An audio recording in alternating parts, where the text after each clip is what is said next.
Chers amis, bonsoir, heureux de vous retrouver. Mille fois merci à vous d'être fidèles au rendez-vous. Les sujets de ce soir, nous allons parler dans ce magazine de la vie sur la vie. Nous allons parler des influences de la Lune. Faut-il, oui ou non, croire aux influences de la Lune? Nous parlerons ensuite de la chasse. La chasse, une passion désarmante. Et nous parlerons aussi de la femme de 30 ans. Qui est donc cette femme de 30 ans en 1997? Voilà les trois sujets. Avec ce soir, pour en discuter, pour en parler, pour donner leur avis, mademoiselle Frédérique Ries. Bonjour Frédérique. Bonsoir. Alors Frédérique, il y a longtemps que je voulais vous avoir dans l'émission. Il y a longtemps que je voulais vous avoir dans l'émission, c'est vrai, vous étiez toujours très occupée. Il y a un bout de temps, oui, j'ai fait un bébé entre-temps. Oui, c'est vrai, c'est vrai. Angèle Isa est avec nous, elle est chanteuse. Bonsoir Angèle. Bonsoir. Angèle Isa, chanteuse, ce qui me rappelle que votre papa fait partie du groupe Machiavel. Est-ce que c'est lui qui vous a donné le goût de la chanson? Il était chanteur de Machiavel, votre papa? Oui, il était chanteur de Machiavel et c'est pas lui qui m'a donné l'idée du tout. Il vous a déconseillé même de faire ce métier ou pas? Il m'a dit fais-le, je vais te produire, t'es trop extraordinaire. Et alors? Et alors j'ai dit ok papa, moi je suis sûre que tu vas pas m'entuber. Yeah. Et ça a marché? Et ça a marché. Ça a marché, merci. À côté de vous, Angèle, Sandra Joanne, Miss Belgique 1992. Bonsoir Sandra. Alors tout à l'heure, hors antenne, je vous demandais ce que vous aviez fait entre-temps, depuis 1992, et vous m'avez répondu? Un bébé. Un bébé qui s'appelle comment? Tyrone. Tyrone. Tyrone. Tyrone. Pas Tyson, hein, Tyrone. Ouais, Tyrone, c'est de quelle origine? C'est des années 30 d'origine irlandaise. Irlandaise. Et vous ne... Entre-temps, j'ai beaucoup Je vous voyagé remercie. aussi. Vous défilez un peu? Vous faites encore de ce métier ou pas? Non, je me suis un peu calmée parce que nous avons l'intention d'éventuellement partir en Afrique du Sud. Donc Avec on le se bébé. prépare avec le bébé. Et votre mari. Merci Sandra d'être avec nous. Frédéric Hébrard est là aussi.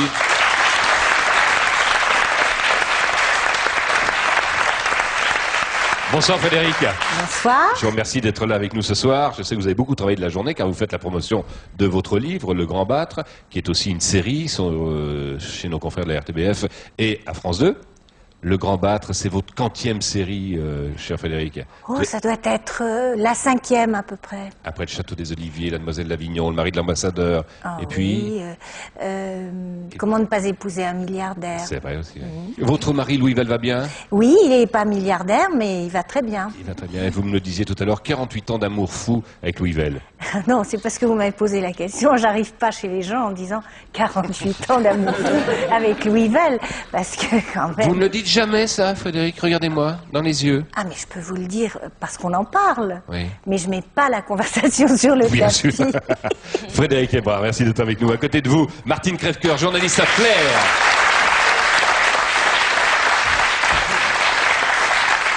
Flair qui va nous accompagner pour la troisième partie de cette émission, car nous allons parler de la femme de 30 ans. Vous avez fait un sondage sur la femme de 30 ans, Absolument. Martine. Et vous nous raconterez un peu le profil de la femme de 30 ans. Le profil, les profils, qui est-elle, que pense-t-elle, que veut-elle? Laetitia Chéret est avec nous aussi.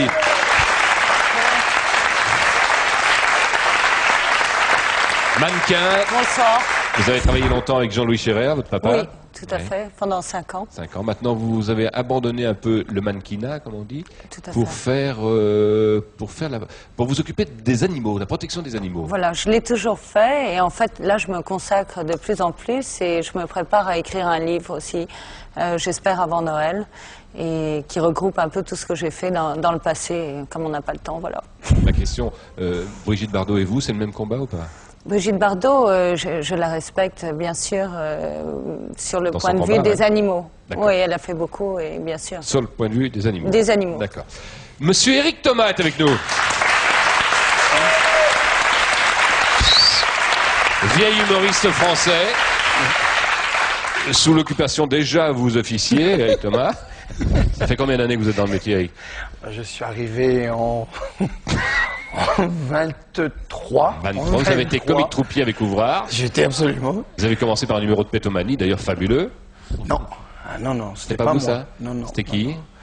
Moi, j'ai réucté la Traviata, mais c'était autre chose.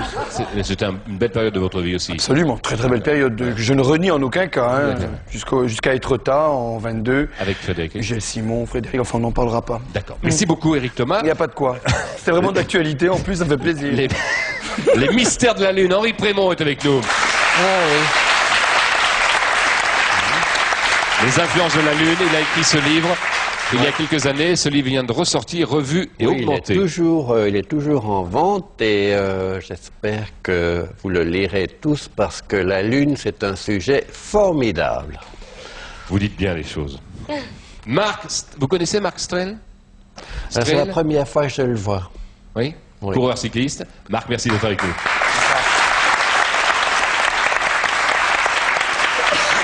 C'est vrai que nos confrères de la Meuse titraient sur vous il y a quelques semaines que vous êtes le coureur du 21e siècle. Ça vous a fait plaisir, je présume? Moi, ça fait toujours plaisir d'entendre parler de soi. Mais enfin, c'est vrai, ça fait plaisir. 21e siècle, c'est un peu l'avenir. Donc si je pouvais être un coureur d'avenir, ça m'arrangerait. Merci à vous. Christian Merveille avec nous aussi, idole des enfants. Christian, instituteur au départ, et puis après tu t'es mis dans la chanson. J'ai dit une bêtise là? Non, instituteur au départ. non, ouais. André Nagelmakers. Vous êtes chasseur. Oui, Chasseur, vous avez eu le courage de venir ce soir. oui, bien sûr. Oui. Vous avez peur un peu du débat? Généralement, beaucoup de gens sont contre la chasse. Vous avez présenté la chose comme étant une passion désarmante, alors je me sens tout à fait désarmé. D'accord. Mais C'est un beau titre, c'était pour le jeu de mots, bien sûr. André Nagelmakers, un rapport avec... avec la banque, Avec la banque, voilà, c'est ce que je veux dire. parfaitement, oui. Donc c'est le moment avec Thomas de faire un prêt. Hein. À côté de vous, André, Pierre Kroll. Le bon Kroll. Le séduisant Pierre Kroll.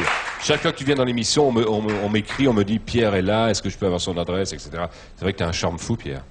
Ah oui, Oui. je sais. Oui, Je t'ai demandé, et en fin d'émission, je t'ai demandé de dessiner la femme de 30 ans, comment tu voyais la femme de 30 ans. Oui, Et c'est pas piqué des verres, paraît-il. petit sondage à l'appui, etc. D'accord, on verra ça en fin d'émission. Et puis, bien entendu, Bérénice. Bonsoir. Alors, ce soir, pour poser leurs questions, donner leurs avis, je suis entourée d'une bande de jeunes dynamiques, les membres de la FEVAC. Alors, attendez, c'est quoi la FEVAC? Alors, la FEVAC, c'est la Fédération Vacances. Ils organisent des camps pour des jeunes enfants entre 8 et 14 ans, lors des vacances de Toussaint et de Pâques dans les Ardennes. Et moi, j'aimerais bien y aller si j'avais cet âge-là, parce qu'ils ont l'air drôlement sympas. Hein. Vous avez un invité... Vous avez un invité qui a une très très belle barbe. Est-ce qu'on peut faire un gros plan sur ce monsieur-là qui est quand même... Ah oui, très très belle barbe. Mettez-vous de profil, il est formidable. Faut-il croire à la Lune, oui ou non? Premier sujet.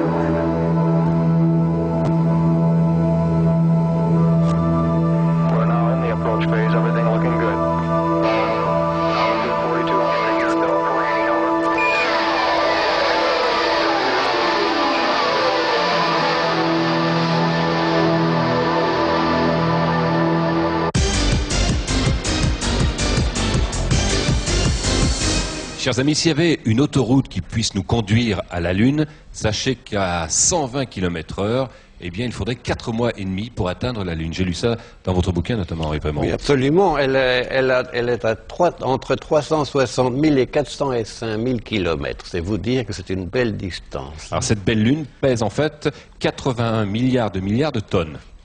Et en plus, on pèse 6 fois moins que sur Terre.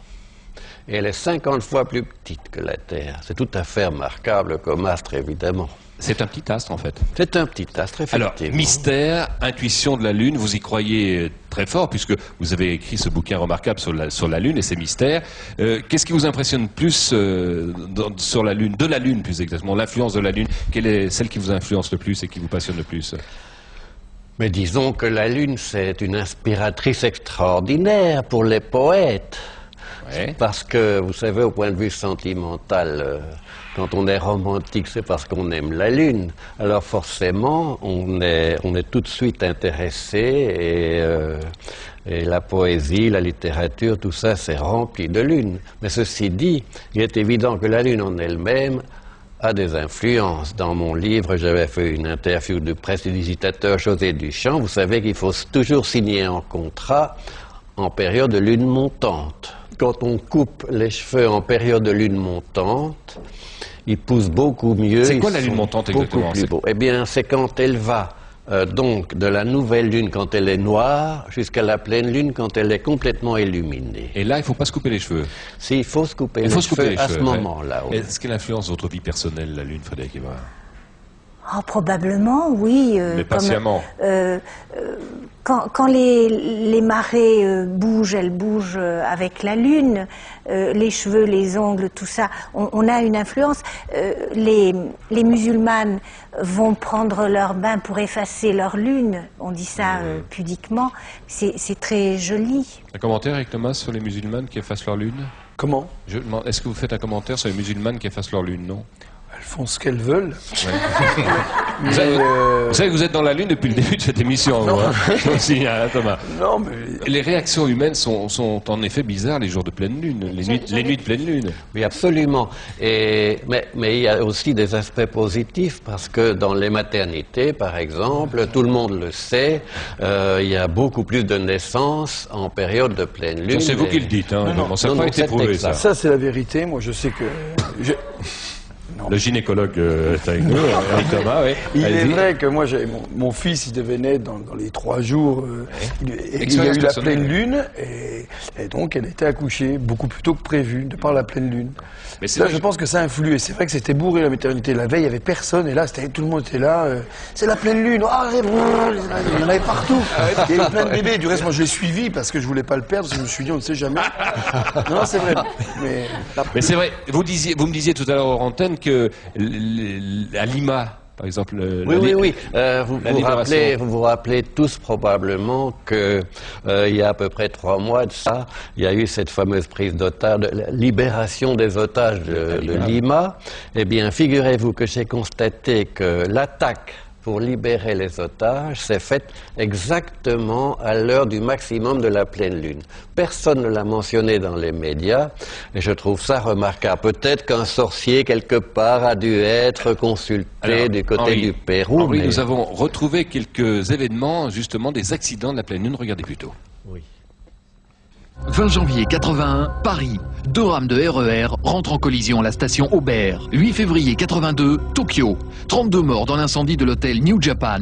7 juin 82, Paris. Le périphérique d'Aubervilliers noyé sous 1 mètre d'eau. 28 septembre 85, Kourou.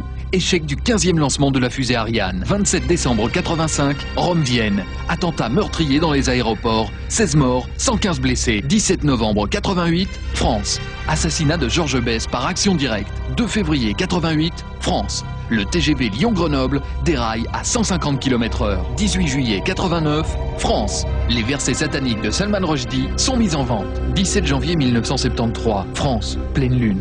Un mari tua sa femme infidèle d'un coup de feu près de Montauban. Il s'était marié en période de pleine lune. Il mit fin à ses jours en période de pleine lune. C'est surprenant ça quand même. Hein. Ah oui, pour la fusée Ariane, c'est peut-être pas, ils sont pas besoin de pleine lune pour faire ça, hein, pour rater eux. Hein. Est-ce que Frédéric Ries a des JT plus longs les jours de pleine lune alors, s'il se passe tout ça? C'est possible parce que ce qui est de la volonté et de l'action de l'homme, je veux dire, on en remplit les journaux, donc c'est possible. Je pense que la lune a un énorme effet, on le voit dans toutes les expressions où il y a le mot lune, hein, tu en parlais tout à l'heure, et aussi promettre la lune, décrocher la lune, etc. Mais il y a aussi con comme la lune, quoi, hein, comme expression. Je me demande si elle n'est pas réservée à des gens qui croiraient qu'elle intervient dans tout et pour tout. C'est vrai que même dans les scènes de ménage, la lune peut intervenir. Vous allez voir dans quelques instants, je vais vous proposer un petit reportage. Bérénice, comment réagissent les jeunes autour de vous? Excusez-moi de vous réveiller. Ils se posent... Non, je me réveille pas. Ils se posent beaucoup de questions, les jeunes. D'abord, on nous demande pourquoi est-ce que les gens ont peur de la pleine lune, des loups-garous et tout ça. Concernant les loups-garous, Gaëtan nous demande s'il n'y a que les oreilles et les dents qui poussent lors de la pleine lune. Ça, c'est vrai que non. Et... Henri Prémont, je le sais parce que je suis loup-garou et je peux certifier que les jours de pleine lune, je n'ai pas que les oreilles et les dents qui poussent. Je vous remercie beaucoup, on a compris. Je n'irai pas plus loin. Alors, il y a la grand-mère d'Éric qui lui a souvent parlé qu'il fallait planter certaines plantes ou certaines fleurs pendant la pleine lune. Les agriculteurs sont sensibles. Les agriculteurs sont très concernés par la lune puisque les plantes qui poussent avec une tige extérieure doivent être évidemment plantées en période de lune montante, tandis que les plantes avec tubercules doivent être plantées en période de lune descendante. C'est connu par tous les agriculteurs. Ça, c'est une question de logique, oui. Enfin, vous croyez quand même, Henri Prémont, là on parle nature et tout ça, on est tous d'accord pour dire que la Lune influence vraiment la nature. Mais de dire qu'elle influence l'homme, vous parlez dans votre livre de toute l'influence qu'elle a sur l'homme. Et là vous exagérez quand même un tantinet, Ah non, absolument pas. Si, absolument pas. D'ailleurs, les assassins de la pleine lune aussi. Mais oui, mais je conseille vivement aux gens de surveiller les gens qui ont des maladies mentales en période de pleine lune, parce qu'il y a beaucoup de tentatives de suicide, beaucoup plus à ce moment-là que dans n'importe quelle autre période du mois. Ouais. C'est vrai que Pierre Kroll faisait allusion. Oui, mon petit Thierry. C'est juste une question, je vous en prie, savoir.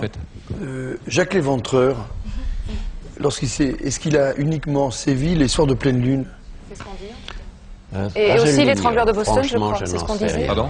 Il semble avoir lu que Jacques Léventreur et l'étrangleur de Boston opéraient les nuits de pleine lune. Vous intéressez quand même, Frédéric Ries, ça Non, ouais. J'ai dû dire ça un jour. Comme la lune, comme tu disais Pierre à l'instant, c'est une... Non, je ne parlais pas. C'est vrai que c'est une expression. Et c'est vrai que dans des scènes de ménage, certaines fois, la lune est évoquée. Regardez plutôt. Quartier de lune. À quoi tu penses? À rien. Demi-lune. Alors pourquoi t'es dans la lune? Il y a des lunes que je suis dans la lune. Elle s'appelle comment? Face de lune. Tu t'es déjà regardé? Où l'as-tu rencontré? À la pleine lune. Et moi, qu'est-ce que je deviens? Tu t'éclipses. Salaud. Quand on s'est rencontrés, tu me promettais de me décrocher la lune. Au lieu de ça, qu'est-ce que j'ai eu? Des croissants de lune. Mais tu n'as que ce mot-là à la bouche? Et ma lune de miel, alors? Je l'attends toujours. Dimanche, on ira à Maubeuge voir le clair de lune. Oui, c'est ça. Tu iras sans moi. Adieu. Lune de perdu, 10 de retrouvé. Oui, ça va. On m'a dit, il y a très peu, que la pleine lune du mois d'octobre était la plus redoutée. Est-ce vrai? En fait, c'est une lune assez particulière parce que c'est la lune en fait qui est fêtée dans les pays d'Extrême-Orient, en Chine et au Japon. Il y a de grandes cérémonies, même encore aujourd'hui, notamment au Japon, il y a de grandes cérémonies en l'honneur de la lune, mais ce n'est pas une lune qui est crainte à proprement parler. Disons que on la magnifie, on la célèbre, et c'est un rite qui dure depuis des centaines et des centaines d'années. Est-ce que la Lune, donc Henri Prémont, vous qui la connaissez bien, et vous pensez qu'elle nous influence, est-ce qu'elle influence plus l'homme que la femme? Disons que la Lune, évidemment, a une particularité féminine extraordinaire, c'est que on pense que les femmes, au fond, n'auraient pas de règles si la Lune n'existait pas. Ah oui, puisque c'est un cycle menstruel qui est en rapport direct avec les phases de la Lune. Et c'est pour ça qu'il y a un certain nombre de gens dans la science qui se posent la question, même si une planète avait plein d'oxygène, est-ce que la vie supérieure peut se développer si elle n'a pas de satellite? Vous comprenez, c'est encore une question qui se pose. Oui, Sandra, on va conclure, puis Kroll doit conclure. J'ai encore une petite réflexion à faire, c'est qu'en Italie, ils appelaient la lune au féminin, la luna, qui correspond dans la mythologie à la Grande-Mère, qui est la déesse de la fécondité et de la croissance. Ouais, vous saviez tout ça ou vous avez appris ça pour l'émission? J'ai lu. Ah, joli, elle avait préparé l'émission. Pierre, un mot de conclusion? Oui. C'est très grave ce que j'entends. Vous imaginez, plus de règles féminines, ça donne plus de serviettes Always, ça donne plus de pub à la télé, ça donne plus de télé. On se retrouve dans quelques instants pour parler qui était la Lune. Nous allons parler d'un sujet un petit peu plus grave qui est la chasse. Est-ce que vous êtes pour ou est-ce que vous êtes contre la chasse? Ce sont nos invités, Frédéric Ries, Angèle Isa, Sandra Joanne, Frédéric Ebra, Martine Crèvecoeur, Laetitia Scherer, Éric Thomas, Henri Prémont, Marc Strel, Christian Merveille, André Nagelmakers et Pierre Kroll. La chasse en question.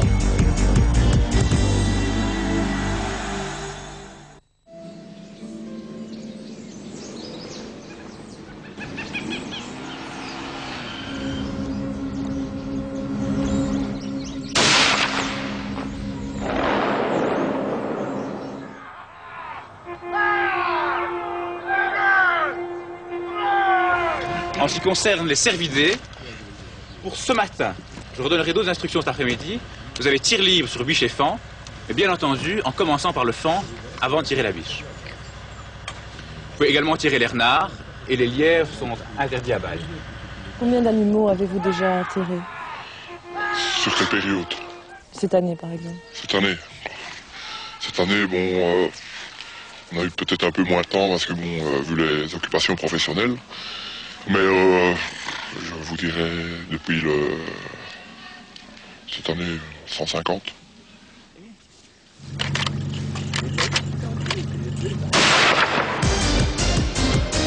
Voilà là.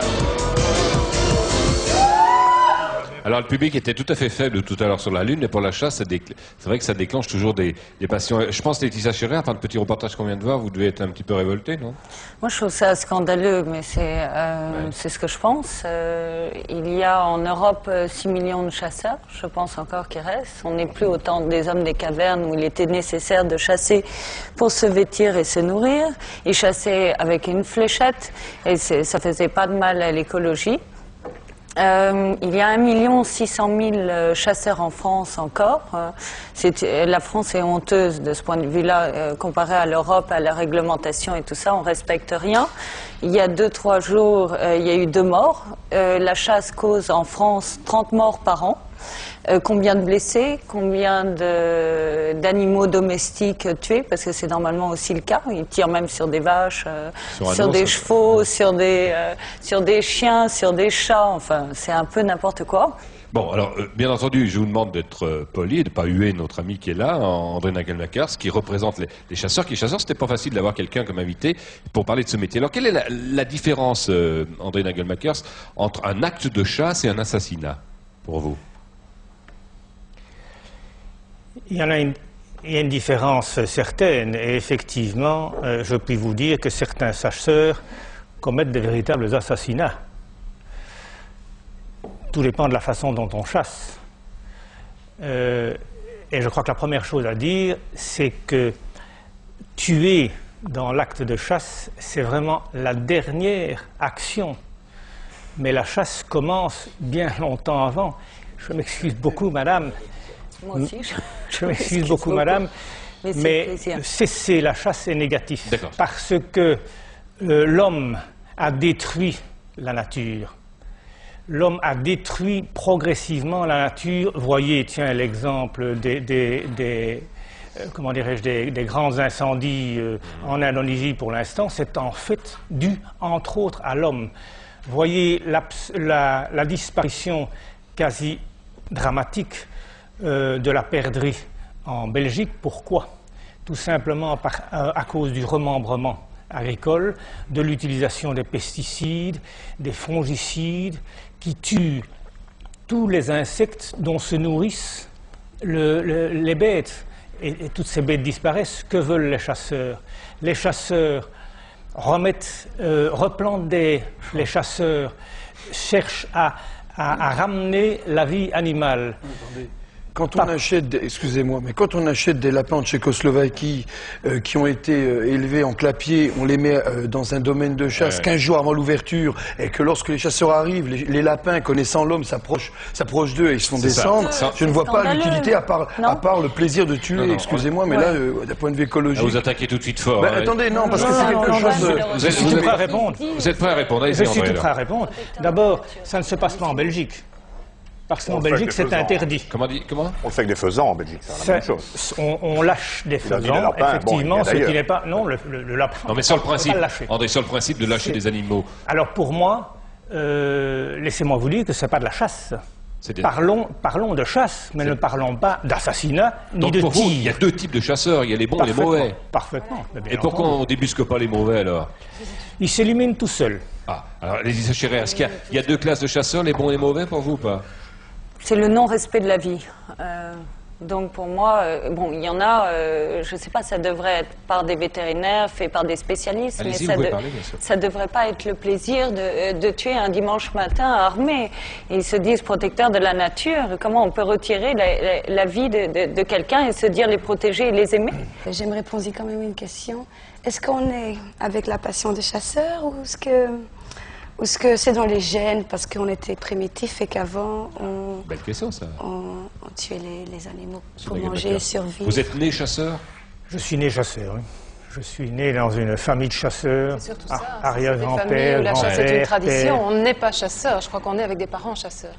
La chasse, mais on évolue. Je pense qu'il doit être très rare, c'est peut-être une question que je vous pose, d'ailleurs, d'avoir quelqu'un qui se trouve la passion de la chasse à 15 ou 18 ans, s'il n'est pas né dans un milieu avec des parents, une famille ou des proches qui le sont. La passion s'éteint, mes enfants ne chassent pas. C'est fini. Et moi, je suis de la 3e ou 4e génération de chasseurs. Mais par contre, pourquoi ils ne chassent pas, vos enfants?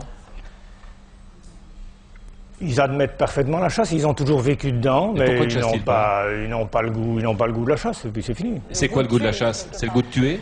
Absolument pas. Qu'est-ce que c'est alors? C'est les respecter, vous dites? Non, c'est se nourrir aussi. Se nourrir, on a que c'est pas mieux. On a je suis désolée. Pas dans son cas. Excusez-moi. Non, mais t'as des gens qui tuent et qui mangent leurs trucs, qui font un bon festin. Et c'est pas plus mal que le Deleuze où on a élevé des Moi, je serais pour la chasse, par non exemple. Plus, la chasse, alors on parlait de la chance de l'animal, etc. Faire comme le Moyen-Âge, par exemple, quand on chassait le sanglier. Il y avait les rabatteurs et il y avait le chasseur qui attendait avec un pieu face au sanglier. Là, c'était des couillus quand même, parce que là, il était face au sanglier. Là, je veux dire, le mec, il y avait un rapport de force. Mais quand on se retrouve avec un fusil, puis une lunette, et puis qu'on le descend à 100 mètres, moi, je vois pas tellement l'intérêt, quoi. Vous avez des théories qui plaisent à certains, alors allez-y. Non, mais parfaitement. Écoutez, l'animal peut toujours se défendre. Et quelqu'un a dit tout à l'heure, on tue tous les animaux.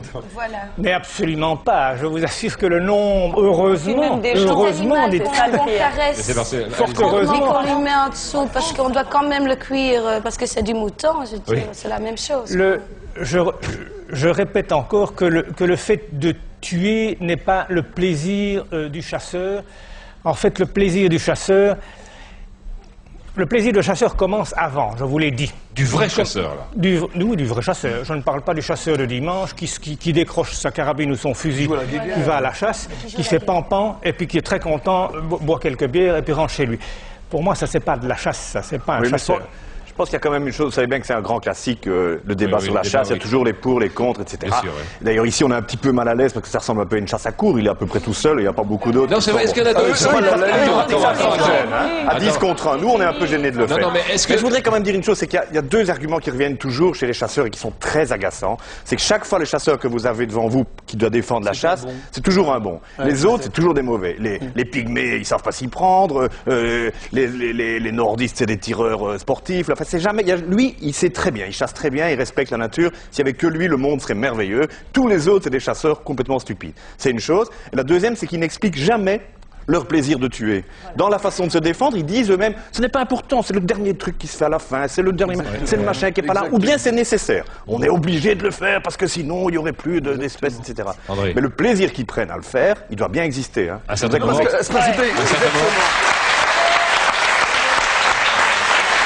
À un certain moment, André, il faut quand même appuyer sur la gâchette, il faut quand même tirer. Parfaitement. Donc vous passez à cet acte-là. Le chasseur éprouve, à mon avis, le même plaisir que le pêcheur. Le pêcheur prend un poisson. Il le tue ou il ne le tue pas. C'est la grande chance du pêcheur. Et de l'animal. Ben, s'il ne le tue pas... Je ne suis pas d'accord avec vous. S'il ne le tue pas, il va dans votre assiette. Mais attends, quand tu tires un lièvre, il n'a pas la chance de repartir dans la forêt quand il a une balle dans la tête. Et voilà la grande différence. C'est que le pêcheur a le plaisir, comme le chasseur, d'attraper l'animal et de pouvoir le rendre à la nature. Le chasseur, malheureusement, si ça pouvait exister, il le ferait. Il fait paintball. Ça lui fait une tache de peinture. Bon, bah ça y est, je l'ai eu, puis comme ça, il continue. Il y a un type de chasse, vous savez, que je conçois parfaitement, qui suit de plus en plus les mêmes règles d'ailleurs, de respect du gibier, de respect de ses mœurs, c'est la chasse photographique. Ça, c'est déjà bien mieux, bien sûr. Aller tirer sur des assiettes et des balles trappes et tout ça. Voilà, si vous avez le plaisir de la c'est pas de la chasse. Ah non, c'est du tir, ça. C'est du tir, c'est du tir. Frédéric Librard et puis Bérénice. Une phrase, monsieur, que vous avez dite tout à l'heure et qui m'a troublée. Vous avez dit l'animal peut toujours se défendre. Je ne vois pas comment un petit lapin qui sort de son terrier peut se défendre. Ça me paraît mystérieux. Alors, madame, je confirme. Marc Strel, je confirme parce que ce matin à l'entraînement, je vous assure, j'en ai croisé là avec un fusil sur le dos, un lapin. Un petit lapin. Un lapin avec un fusil. On en voit énormément dans les campagnes. Vous avez été fort influencé par Chantal Goya, Je veux une réponse, pas uniquement du cycliste. D'accord, hein, je veux savoir exactement comment l'animal peut se défendre. Vous êtes contre la chasse, Frédéric, vous? Il y a plusieurs... Je suis pas du tout chasseur, Louis n'est pas du tout chasseur, ça doit être pour ça qu'on s'aime depuis 48 ans. Mais ce que je veux dire, c'est que j'essaie toujours... Je ne parle que de ça maintenant. J'essaie toujours de comprendre les motivations des gens. Et là, je suis perdue dans la motivation du petit lapin qui dit « Oh, moi, je veux me défendre. Bon. Je vois pas comment il peut se défendre. Il est gentil, le lapin, mais c'est quand même... Mais répondez-moi, monsieur. Parce qu'ils veulent tous répondre à votre place, mais moi, ça m'intéresse pas. Oui, allez-y. Je vous ai répondu tout à l'heure que si les chasseurs tuaient tout ce qu'ils voyaient, ils n'auraient pas suffisamment de cartouches et de munitions. Il y a quand même beaucoup plus d'animaux que ceux qu'on tire. C'est pas parce qu'on échappe à un cataclysme qu'on s'est défendu contre le cataclysme. Le petit animal n'a rien pour se défendre. Bérénice? Oui. Alors, Eric et Nathalie ne comprennent pas les chasseurs qui disent aimer la nature alors qu'ils tuent les animaux. Et puis Thierry nous dit que quand ils font des camps avec leurs enfants, notamment dans les Ardennes ou dans les forêts, les chasseurs les embêtent beaucoup, même voire énormément pendant la période de chasse, parce que de un, c'est dangereux, ils peuvent se prendre un plomb dans les fesses, et en plus ils peuvent pas aller un petit peu où ils veulent. Et puis par rapport à ce que disait Marc, il a vu un lapin avec un fusil sur le dos, mais Evelyne... C'était une blague. Non, c'est pas une blague du tout, parce que Evelyne nous dit même que ce matin, il y a un lapin qui a carrément tué un chasseur. Elle a aussi beaucoup entendu Chantal Goya. Non, mais oui. C'est vrai. C'était un lapin qui, c'était un lapin qui... Est-ce que vous avez un fusil? Elle est bonne, Est-ce que la réflexion d'aimer la nature, et puis aussi que la forêt appartient à tout le monde. Vous n'avez pas le monopole de la forêt. Non, parfaitement. Le chasseur ne l'exige pas du tout, le monopole de la forêt. Le chasseur aime beaucoup la nature. Le chasseur demande simplement, il a le droit de chasser sur son territoire pendant tout au plus 3 mois par an. Et il demande simplement que pendant ces 3 mois-là, on le respecte, on respecte ses droits, comme le chasseur respecte les droits des promeneurs. Moi, j'ai chassé une fois les champignons. Bon, je me suis fait vraiment engueuler par les chasseurs, quoi. Ça a été grave. Est-ce que sur ce plateau, répondez-moi franchement, est-ce qu'il y a des gens qui sont pour la chasse ou pas? Toi, tu es pour? Moi, j'ai un combat éternel en moi entre la femme, l'homme, le bien, le mal, le pour et le contre. Oui. Ça, c'est déjà clair. Mais je vais te faire une ordonnance, alors. Je vais te faire un truc, là, tu me prendras. Oui. Mais en même temps, je trouve que alors il faut devenir végétarien, quoi. Ne pas dire parce que c'est la même chose pour les... Frédéric? Il y a des vrais chasseurs et des faux chasseurs. Les vrais chasseurs qui mangent leur truc, pour moi, c'est la même chose qu'ils vont chercher au délaisse, quoi. Je ne suis pas d'accord avec ça parce que je ne suis pas végétarien, je ne suis pas chasseur et en fait, j'ai jamais porté un fusil de ma vie parce que je refuse de porter un fusil. Non, parce que je préfère un animal qui est tué dans une certaine condition qu'un animal... Sans stress, viens mon petit chéri. Non, pas du tout. Ah non. Il est quand même pas du mort. tout. Mais la seule chose qui se passe, c'est que... Mais le but, il est mort. Oui, mais le but, il est mort. Mais ce qui est dérangeant... Non, c'est la manière, c'est-à-dire qu'un chasseur peut tuer, et on a déjà vu, moi je me promène souvent, c'est vrai. Pas des faux. Peu importe, je ne sais pas qui l'a fait. Ce que tu penses, alors tu proposes qu'on lâche les vaches dans la nature pour que monsieur puisse tirer dessus. Voilà. Non, je dis pas ça. Je dis qu'il ne faut pas négrier les gens qui chassent si toi tu bouffes de la viande, quoi. Non, pas du tout. Je mange pas la sienne, moi, je mange du veau surgelé dégueulasse bourré d'hormones. Mais oui, mais qu'ils l'ont chassé d'une façon différente, je suis désolée. Le problème, c'est pas tellement de manger de la viande ou pas manger de la viande, c'est de comment la tuer et comment gérer les choses. Le gibier, jusqu'à nouvel ordre, il est tout de même, en général, abattu en forêt. Voilà. Comment Le gibier, mais le problème, c'est de savoir, est-ce que dans la société dans laquelle on vit maintenant, alors qu'on est occupé à mettre des quartiers de viande dans des frigos et qu'on ne sait plus quoi en faire, pourquoi aller chasser cette bête? Monsieur parle de passion, et j'accepte la passion parce que je suis un passionné. Pourquoi mange-t-on cela? Mais alors le débat devient... Non, je ne pense pas. Mais par exemple, je suis content qu'à un moment donné, il a dit c'est la même chose qu'avec un appareil photo. Alors je dirais, j'attends que tous les chasseurs prennent un appareil photo au lieu d'un fusil. Parce que moi, quand j'aime bien quelque chose, je ne le tue pas. Qu'est-ce que vous pourriez dire pour défendre votre passion? Parce que c'est une passion avant tout.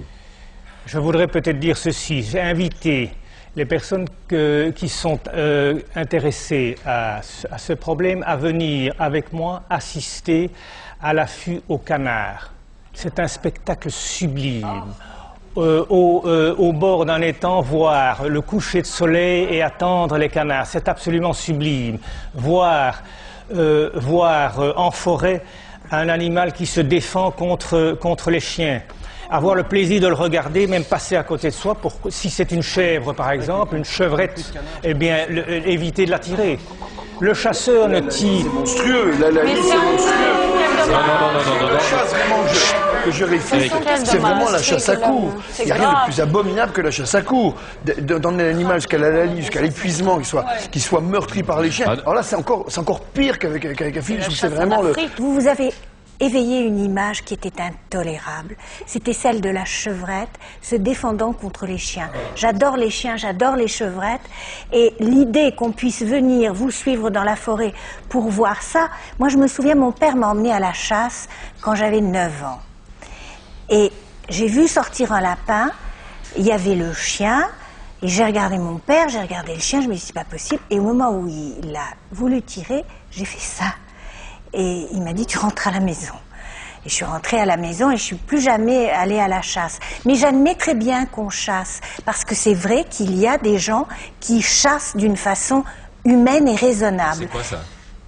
Quoi, humaine et raisonnable, ça veut dire quoi? Eh bien, en respectant la population, en ne faisant pas de massacre, en respectant les petits animaux, ceux qui ne sont pas arrivés à maturité. Pour l'équilibre de la nature. Mais je suis pas en train de défendre les chasseurs, je défends la liberté. Chacun doit assumer. Et vous aussi, vous avez raison quand il dit, si tu n'es pas contre la chasse, alors ne mange pas de viande, parce que ça, le fait qu'on abatte dans des bonnes conditions, entre guillemets, c'est pas très gratifiant non plus. On est encore des sauvages, on est des primitifs, et moi j'avoue que le filet pur à Bruxelles, j'aime bien. Mais je ne peux pas supporter l'idée de la chevrette et des chiens. J'aime trop les chiens. Dernière question à vous, André. Est-ce qu'on n'en avait pas marre, André Nagelmakers, vous les chasseurs qui aimez ça, d'être traités comme des assassins? Est-ce qu'à un certain moment on en a pas ras-le-bol et on n'a pas envie de poser le fusil? Oui. Allez, mignonne. Poser le fusil, non. Non. Mais d'être traité toujours comme vous êtes traité, ça doit être absolument terrible. Pas. Je ne me sens absolument pas un assassin. Et je crois que tous les chasseurs ne se sentent pas du tout des assassins. Mais alors loin s'en faut, pas du tout. Les chasseurs qui... Tout le monde peut chasser. J'étais très heureux d'entendre Madame ou Madame parler des véritables chasseurs qui suivent des règles d'éthique. Mais le chasseur qui se respecte a une éthique excessivement sévère. Il ne peut pas tirer n'importe quoi, il ne peut pas tuer n'importe quoi, il a des plans de tir. On ne peut pas tuer tel animal ou tel animal selon les périodes. Voilà, c'était un débat, comme disait Kroll tout à l'heure. Bon, c'est vrai qu'il y a les pour, il y a les contre. On n'arrivera pas à mettre tout le monde à égalité, mais on a voulu donner un autre angle. Et je vous remercie beaucoup, Monsieur Nagelmakers, d'être venu, parce que c'était pas évident, comme le disait tout à l'heure encore bien Pierre, c'était un peu une chasse à court contre vous, là. Hein vous êtes habitué? Oui, Henri Frémont, pardon. Un peu. À tout de suite pour la femme de 30 ans.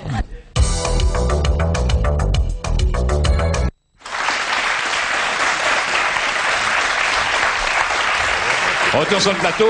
Allez, on va aller vite parce qu'on est déjà un peu en retard comme d'habitude. Les enfants, nous allons parler maintenant grâce au magazine Flair de la femme de 30 ans. Comment est-elle en 1997? Vous savez que Flair a 10 ans et c'est la fête un petit peu. C'est grâce à Flair exactement que nous avons eu l'idée de faire ce sujet sur la femme de 30 ans. Allez, enquête sur la femme.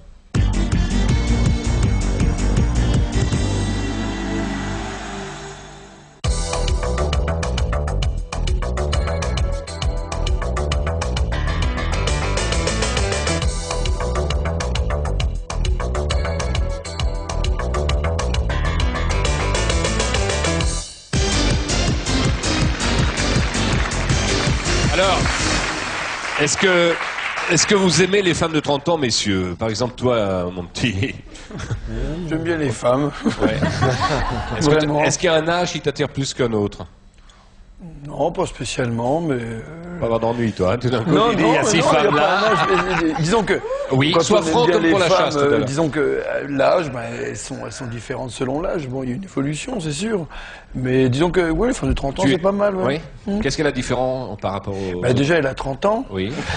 Donc déjà, c'est vrai que ça fait une certaine expérience. Peut-être qu'elles sont... il y a peut-être un peu plus de maturité, je sais pas. Ouais. T'as connu des femmes de 30 ans, beaucoup? Oui, bien sûr, oui. Oui. Henri Frémont, la femme de 30 ans, pour vous, c'est... Ah oui, la femme de 30 ans, c'est une femme qui a évidemment beaucoup d'expérience le plus souvent, quoique...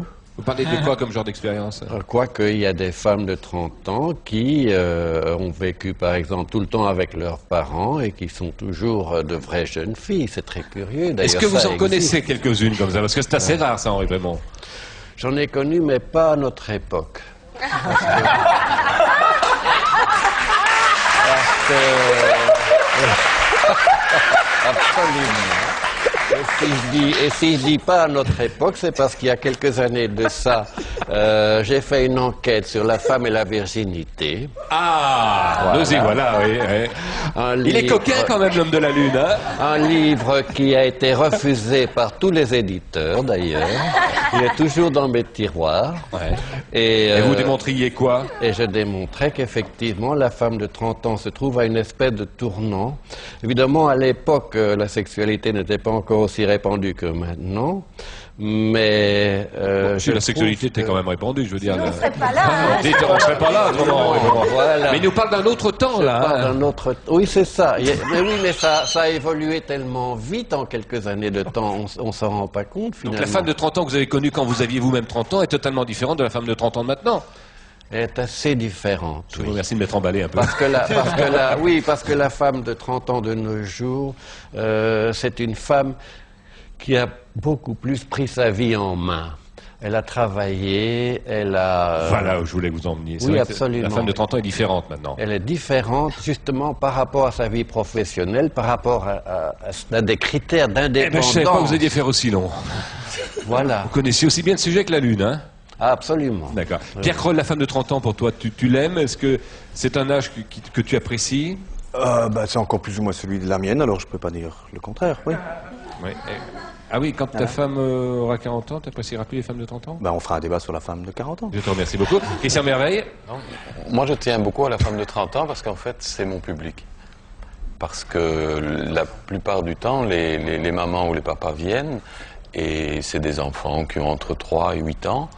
Donc je rencontre mon public, ce sont les femmes de 30 ans, les hommes de 30 ans. Vous les aimez beaucoup, alors je présume, parce que je les aime beaucoup. Mais nous font vivre. En plus, je trouve que dans notre histoire, moi j'ai aimé une femme de 30 ans, on a une histoire qui...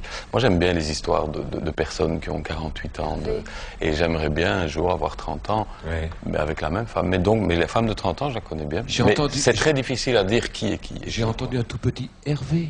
C'est Frédéric, ça, je connais. Je voulais simplement dire que je trouve que la question n'a pas beaucoup de sens. Je te remercie, c'est agréable. Je ne sais pas ce que c'est une femme de 30 ans. Je connais des femmes de 30 ans qui en ont 60, des femmes de 20 ans qui en ont aussi 60, et des femmes de 50 ans qui en ont 20. Vous avez observé la femme de 30 ans à la loupe, ce qu'aurait bien voulu faire d'ailleurs Kroll, mais c'est vous qui l'avez fait. Alors qu'à la loupe, c'est pas pratique. Hein, alors, quelle est cette femme de 30 ans en 1997? Vous avez fait un sondage sur combien de femmes? 800 femmes. Oula. 800 femmes. Mais dans toute la Belgique, on a travaillé nationalement. Oui. Du côté flamand, est-ce que la femme de 30 ans à l'heure actuelle est différente en Flandre qu'en Wallonie?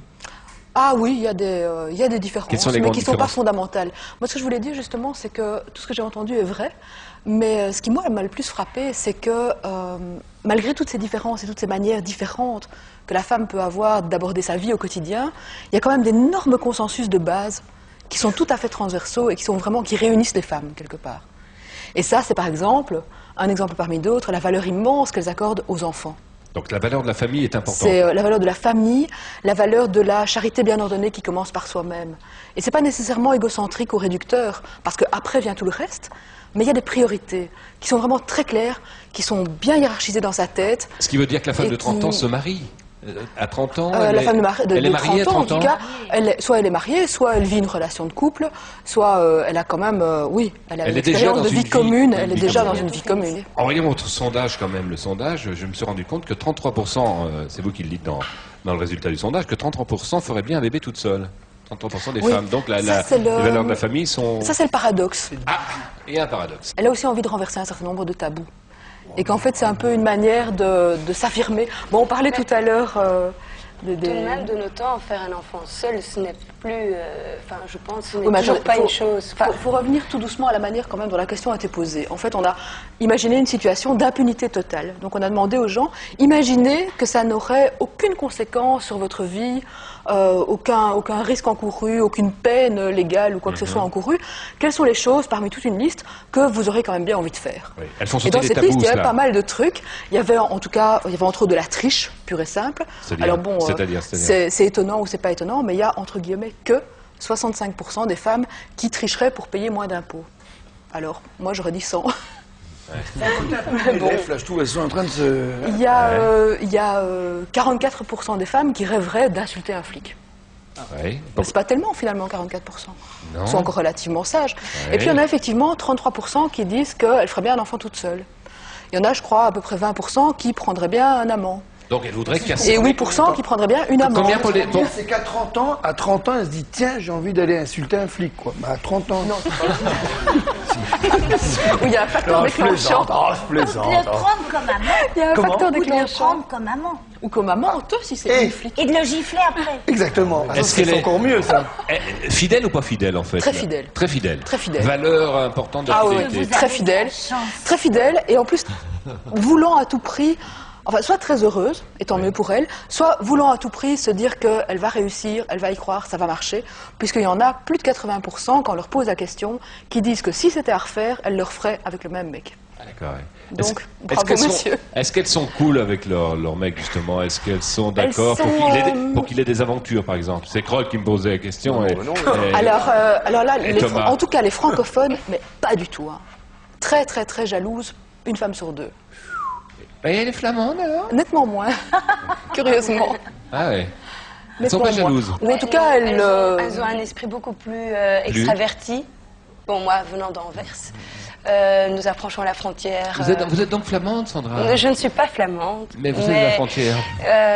J'habite à Anvers déjà depuis quelques années maintenant, donc je m'approche de la mentalité plutôt néerlandophone, où effectivement nous avons l'esprit beaucoup plus large, beaucoup plus comme la Hollande, en Hollande, où les filles sont beaucoup plus ouvertes, tolérantes, où bon, c'est vrai que les valeurs de la vie, bon, moi j'ai aussi bientôt 30 ans. J'attache beaucoup de valeur à ma situation familiale où quand même j'aspire à une certaine stabilité, à un équilibre. Besoin de réussite? Besoin de réussite un peu moins puisque bon, pour l'instant j'accorde mes priorités au petit qui a 17 mois, mais aussi quand même quelque part j'ai envie de trouver mon équilibre au niveau de ma réussite familiale que ma réussite au niveau de mon travail. C'est clair, mais bon, pour parler donc de la fidélité, bon, de la tolérance, dans la jalousie, on est beaucoup plus... Laetitia Scherer. C'est trop pour femmes de 30 ans, je veux dire, là on parle que c'est pareil avant, c'est pareil après. Non, c'est où on arrive à une certaine sagesse où on apprend à accepter que l'homme est comme ça, la femme est comme ça, et que de toute façon, on a un esprit tout à fait différent. C'est un peu ce qui ressort du sondage, Martine Kaffer? Beaucoup de maturité, je trouve. Oui, beaucoup de maturité. Laetitia Scherer, ça a été un passage pour vous, les 30 ans ou pas? J'y suis dans 2 ans, mais... Oh, excusez-moi. Ah ouais.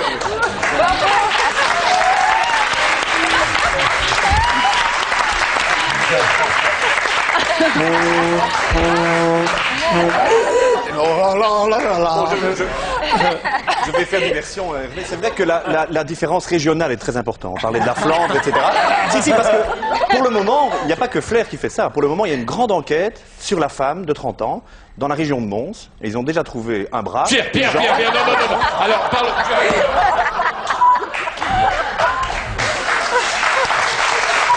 Ah, il a sauvé la mise. Est-ce que vous pensez que 30 ans sera un cap pour vous, Laetitia Scherer? J'ai franchement aucune idée, mais la seule chose que je pense qui est fantastique, c'est qu'en Europe, on a beaucoup de chance d'être écouté, d'être respecté, tandis que dans d'autres pays encore, c'est un peu affreux quand c'est en Chine, hein, on tue les petites filles en général. Enfin bon, et on devrait tous les pays se réunir et essayer un peu de se faire écouter à droite et à gauche, et peut-être les femmes au gouvernement, ce serait pas si mal que ça, mais bon. J'enchaîne quand même sur, si vous me le permettez, Laetitia Scherer, sur le sexe et le sexe dans tout cela. C'était une de vos questions dans le sondage. Alors, on voudrait savoir, les garçons voudraient savoir, Henri Prémont notamment, aimerait connaître. Ah oui, qu'est-ce que vous voulez savoir? Oui, oui, est-ce qu'il y a encore beaucoup de femmes vierges à 30 ans? Non. Ou alors elles n'ont pas envie de le dire. Il n'y a pas de vierge à 30 ans? Pas grand monde, non. Tu vois, vraiment que vous disiez des bêtises. Non, qu'est-ce que je peux vous dire? Mais parlez-moi du sexe, parce que combien de fois par mois, par exemple, la femme de 30 ans? Ah bah, votre avis? Ça dépend du partenaire. Ça dépend du partenaire. Est-ce que ça dépend du partenaire? Ça dépend des deux individus. J'allais vous le demander. Mais là, on est dans les moyennes, donc, dans les statistiques. Autant de fois que le partenaire, c'est qu'elle ne le trompe pas. Alors, on n'a pas interrogé les partenaires. Moi, j'ai vu 11 fois par mois pour la francophone. 11 fois par mois. Pour la francophone. Et la flamande? Alors la flamande, non, 11 fois par mois en moyenne générale. 12 fois la francophone. 2 fois le facteur. 12 fois la francophone. La francophone un tout petit peu plus, en moyenne. Et les femmes avec enfants de 30 ans font moins l'amour avec leurs hommes que les femmes? En tout cas, les femmes qui travaillent ont tendance à... oui, un petit peu moins quand même. Et alors, j'ai trouvé quand même qu'il y en a 4% qui font ça plusieurs fois par jour. Oui. Mais alors là, c'était les plus jeunes dans notre échantillonnage. Parce que, pour répondre à la question de tout à l'heure, on n'a pas interrogé que des femmes de 30 ans pile poil. Ça, plusieurs fois par jour. Moi, je pense à l'emploi du temps qu'on me fait chez mon éditeur quand je viens à Bruxelles pour voir la presse. Je vous assure qu'il n'y a rien de prévu là. Alors Pierre Kroll, je vous ai demandé Pierre de vous pencher, et vous l'avez fait volontiers, sur la femme. En général, la femme de 30 ans. Alors vous avez préparé quelques dessins. D'abord, vous m'avez demandé une étude tout à fait sérieuse. Donc je vais vous emmerder un petit peu avec des chiffres, comme on fait toujours dans ces cas-là. J'ai fait un petit sondage aussi. Donc on va envoyer le premier diagramme. Voilà, vous pouvez constater que 50% des femmes de 30 ans sont blondes. Les autres, je ne me souviens plus. Et puis deuxième graphique, 100% des femmes de 30 ans prennent le train. Et puis, troisième et dernier graphique, j'irai pas plus loin, 50% des femmes de 30 ans en ont en fait plus de 40. Voilà. Il faut dire que j'ai fait ce sondage à la gare cet après-midi sur un échantillon de 2 femmes. J'ai pas eu le temps. Mais vous avez le mérite de le faire. Vous avez le mérite. Alors, que vous dire encore on parlait des femmes de 30 ans les plus connues. J'ai cherché un petit peu, moi, pour vous en parler. Il y a évidemment Stéphanie de Monaco, n'est-ce pas? 30 ans, dont 25 au moins en maillot de bain. Alors, plus près de chez nous, il y a notre amie Sandra Kim, à peu près 30 ans, je ne sais pas exactement. En tout cas, disons 15 ans à préparer l'Eurovision et environ 15 ans à s'en remettre et à défaire sa valise. Et puis alors, votre chouchoute, Hervé, je crois, Sophie Favier, environ 30 ans aussi, dont en tout cas les 5 dernières à nous casser les bonbons partout où c'est possible. Là, je crois que ça va un petit peu se calmer parce que ce genre de bête sort moins quand il fait froid. Mais il était temps, je pense. Oui, Pierre. Alors, au fond, plus sérieusement, on parle toujours, vous savez, des 20 ans, d'avoir 20 ans, des 3 x 20, etc. Et je me demande, sérieusement, si chez la femme, l'unité de mesure, ce n'est pas en fait les 30 ans. Regardez. 30 ans, vous avez Vanessa Paradis, par exemple. Ça, c'est 30 ans. 2 x 30, vous avez Brigitte Bardot. Elle a encore du chien, bon, c'est facile. Okay. Voilà. 3 x 30 ans. 3 x 30 ans, vous avez, par exemple, la reine-mère d'Angleterre. Ça fait 90 ans. Bon. Ce qui prouve, ceci dit, que dans cette famille, quand le chauffeur fait attention, il y a moyen d'aller loin. Et puis, alors, vous avez aussi Jeanne Calment qui a fait 4 x 30 ans. Oui, ça va par 30. Ah oui. Alors revenons à celle qui a précisément 30 ans, celle du sondage de Flair. Donc comme vous le dites, je crois, dans Flair, vous remarquez d'ailleurs que après 10 ans de Flair, ils ont enfin trouvé leur proie. C'est pour les chasseurs. Donc revenons à celle de 30 ans. Je crois que vous dites qu'elle est généralement épanouie, dynamique et tout. J'ajoute, si elle veut bien. Bon, si elle veut bien. Et quand elle veut bien, alors on la trouve sur son vélo d'appartement, acheté 10 000 balles à la boutique sur RTL. Avec Bérénice, Et elle a le regard déjà délicieusement nostalgique sur son passé, la bouche gourmande prête à dévorer l'avenir, et les seins de Sophie Marceau. Comme ça, si elle me fait un procès comme à Julien Clerc, ça me fera une fameuse pub. Et à propos de pub, Hervé, la femme de 30 ans, comme toutes les autres, ne manquera pas d'acheter mon prochain album dans 3 semaines. Est-ce qu'il y a la caméra? Je suis venu pour ça. Voilà, à peu près dans 3 semaines en librairie.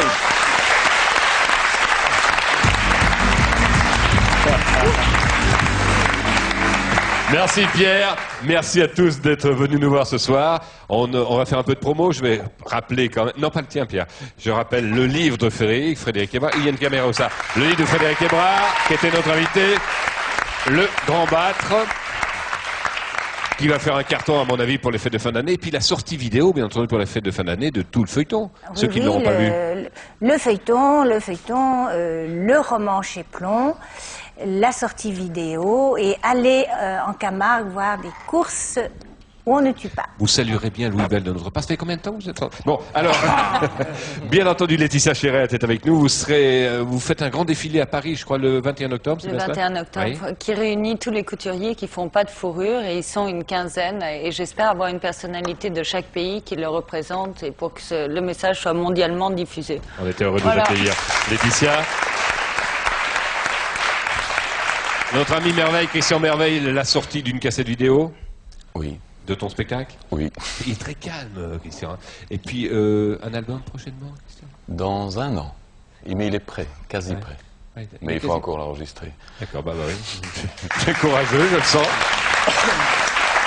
Les mystères de la Lune, Henri Prémont, revu et augmenté chez qui c'est? De Mortagne, c'est un éditeur canadien. Ouais, et si on veut avoir le livre, on le trouve facilement dans le commerce? Oui, aucun problème. Vous voulez que je l'offre à qui? À Frédéric, peut-être, Frédéric Hébrard, non? Ah, pourquoi pas, bien sûr. Oui, oui, voilà. Merci beaucoup. Voilà, Frédéric. Et je dois signaler que pour le moment, j'écris un livre sur l'écriture théâtrale. Ce qui n'a rien à voir comme sujet. Non, on le sentait bien, là. Merci, Henri. Voilà. Et puis, alors, Angélisa, Oxygène, l'album d'Angélisa. C'est la fille, pour ceux qui se souviennent, de Machiavel, la fille du chanteur de Machiavel. C'est bien ça, Laetitia. Angèle, merci d'être venue. Qu'est-ce que j'ai encore à dire? Flair, qui fête ses 10 ans et qui a été notre partenaire aujourd'hui dans cette émission. Et signalons aussi qu'Éric Thomas sera à l'affiche du Comicaire à Liège, c'est bien ça? Oui. Merci beaucoup, Eric, aussi. Oui, oui, absolument.